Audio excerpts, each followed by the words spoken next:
So, a little, I wrote stuff down because I'm not a very good public speaker, so appreciate everyone coming out though, like it means so much to me. This, this whole show pretty much, came to be because of the pandemic. You know, I was doing a lot more art. I was working at a grocery store at the time, and it was, so hard, and seeing the way the world was at that time and that place was really difficult. So doing art and growing plants was really, what got me through the worst of the pandemic. I definitely would have struggled so much more if it weren't for all of the art and all the plants. And when my fiance and my best friend and we bought our house is when I started getting into growing the carnivorous plants. And growing the carnivorous plants has been so fulfilling to me, and especially the North American species. Finding out and learning that North America has carnivorous plants was just, I was shocked. Like, I was just, you see a Venus flytrap and it looks so foreign and it just doesn't look like it's something that can grow here, but it only grows in North Carolina. And its space for where it grows now is so small. It used to have such a wider range, but ecological destruction and all of that has, cut a lot of the range for a lot of these carnivorous plants, in half or more. And getting to kind of grow them and experience them, in my home and in my backyard has been so fulfilling. It got me so much more into plants, and ecology and the importance of wetland ecosystems. Even our own wetland ecosystems here in Nebraska, and our own, we have a carnivorous plant species, the Utricularia, that are much less glorious, but they eat the bacteria and a lot of the small bugs that are in wetland ecosystems here.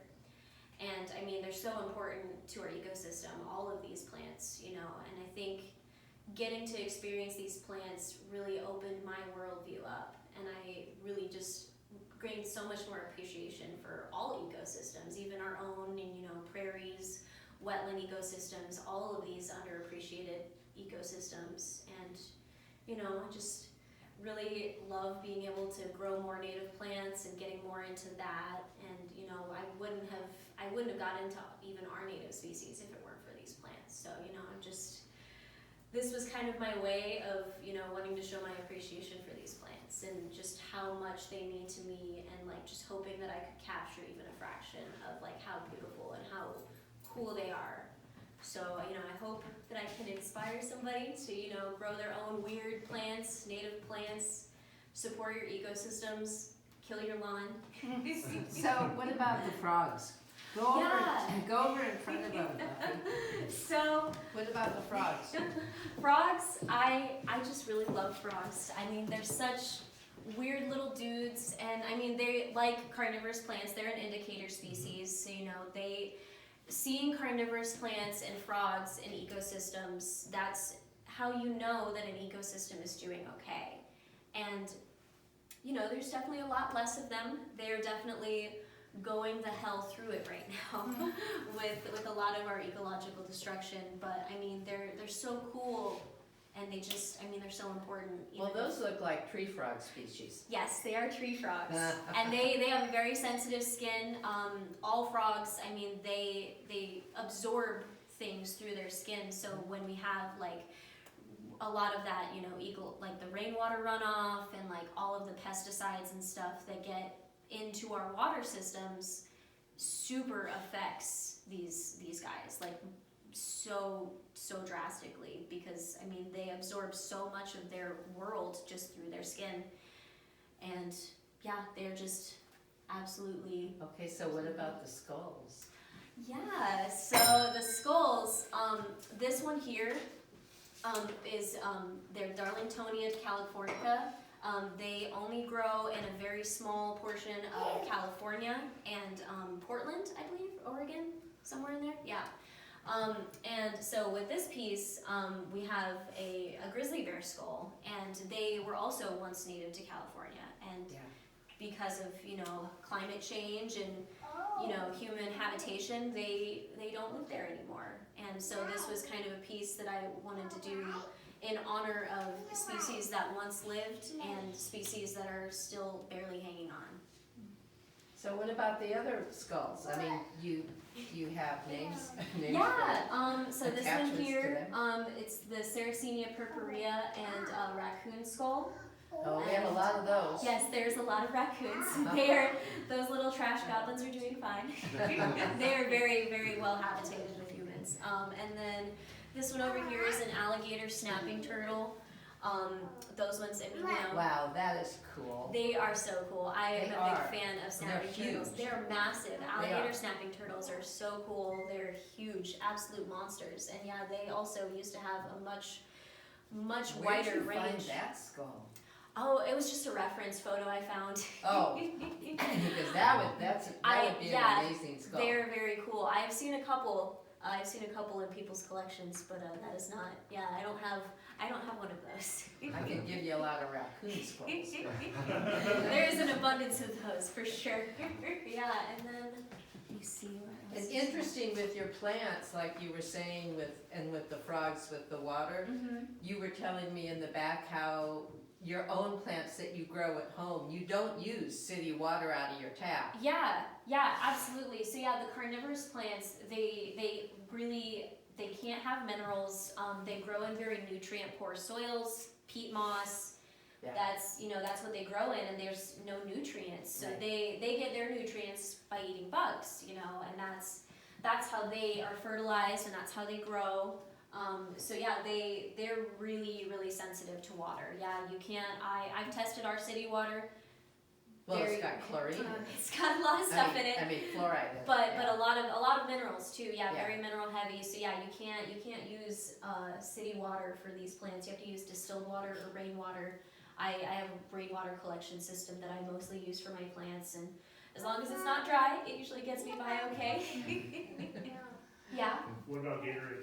Gatorade? That's not. Yeah. Can't do Gatorade. It's got electrolytes. Gatorade is not good. I don't know if they like the sugar so much. Oh, Yeah. that's awful. No. So I was watching on National Geographic last night that called a Bug's Life, Yeah. and I thought of you. Okay. That's one I haven't watched yet, but I definitely had that one pop Oh, up. they have praying mantis in it. Yep. Where's your praying mantis? He's right over there. It's down there? Yeah. You do those so well. Oh, thank you. Yeah, they're fun. They're so weird. I remember like growing up and like seeing praying mantises in the backyard. And I remember one time I saw like one of the huge like Asian invasive species, and it was just so massive, and it was staring at me. And I was like probably like 4 or 5, and I was terrified. I was like, what is this monster in the backyard? And it's just Yeah, the Asian ones are huge. they get massive. It is crazy. Right. Like especially compared to like the native species, and they're just these little. And of course the males, the males are always tiny. Yes, yeah. The little dudes, they don't have it so lucky. Yeah. Any other questions for Buffy? I was actually curious, Buffy, because I was thinking you were working and I was ruminating a little, and I was curious about the black backgrounds. Like, it's an intentional choice and it's pretty consistent. I mean, so obviously with like the skulls, carnivorous plants, there is that like kind of theme of death, and so like death is so scary and it's so unknown. So like the darkness of it, it's just like we have no idea. But also with death, I mean, it literally brings life. It is a cycle that is so necessary. Like plants and animals dying and us dying it's important. It is so essential to all of our existence and our way of life being able to continue. And it's scary and it's unknown, but I mean, it's so beautiful. There's so much importance and so much beauty to it. Very cool. It really highlights the skulls. Yeah, and it makes all of the color pop so It nice does. too. It was definitely also a good artistic choice when you're wanting to make a lot of color pop. I thought that was my signal. Oh. Thank you. Yeah, I messed jumped it in. up. I messed it up. No, I probably was your signal, I jumped in. I need to have you do like one of these like an ear time when it's. Yeah, that's true. Let's do this to him, Buffy. Okay.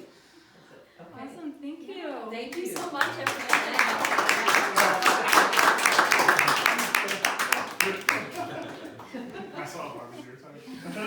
Thank you so much.